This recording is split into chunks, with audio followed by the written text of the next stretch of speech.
பார்வதிக்கு 3 கண். முக்கண்ணா. ஒரு கண் உலகத்தை பார்க்கும், சரி. மற்றொரு கண் மக்களை பார்க்கும். எனக்கு 3வது கண் முக்கண்ணம் பகவானையே பார்க்கும். அப்படியா? இறைவா, பகவானே, இச்சாமத்திலே சங்கரா எங்க போகிறான் என்று பார்வதி கேட்கும் போது அம்மையால் உழைக்கிறார். ஆண்டவன் என்ன சொல்கிறார்? என்ன உழைக்கிறார்? மலையரசன் திருமகளே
சாரணிலே இருக்கக்கூடிய வல்லரக்கனை அழைத்து வா.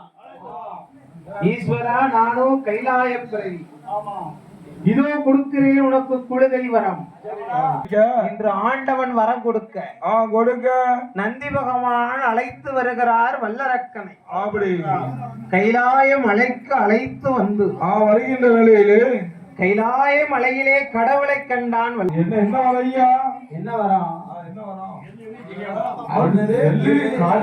சின்ன வரத்தை சொல்லணும்னா சரி, இடபாகத்தில் இருக்காளே என்ன வரப்பா கேட்க போற? என்ன வரம் தெரியுமா? என்ன வரம்? சுண்டு விரல்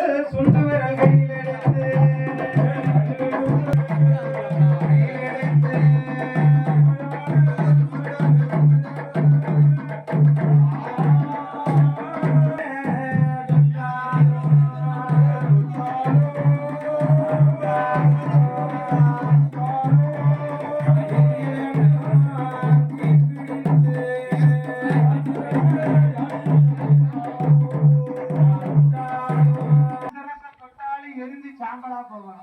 என்னையா ஆண்காட்டி வரல எடுத்து யார் சிரச தொட்டாலும் இருந்து சாம்பலா போவான். அப்படி வருமா? இருந்தாலும் சரி, சரி, காப்பது கண்ணவரா இருந்தாலும் சரி, சரி, வழியிறக்கும் பரமேஸ்வரனா இருந்தாலும் சரி, ஒரே போடு இருந்து சாம்பலா போவான். இந்த வரத்தை எமக்கு கொடுக்கணும் ஐயா. அப்படியா? இந்த வரமா வேணும்? நீ வாழை காட்ட மாதிரி தவத்துக்கு வரம் கொடுத்தே ஆகணும். இடபாகத்தில் இருக்கும் மீது ஆணையிட்டு தந்தா இப்பவே தாழும் என்று சொல்ல தவத்துக்கு வரம் கொடுக்க வேண்டும். வரம் கொடுக்க வேண்டும். வரத்துக்கு பயந்து ஆருணியா வனத்திலே சிவரவி தோட்டத்திலே சிவலிங்கமாக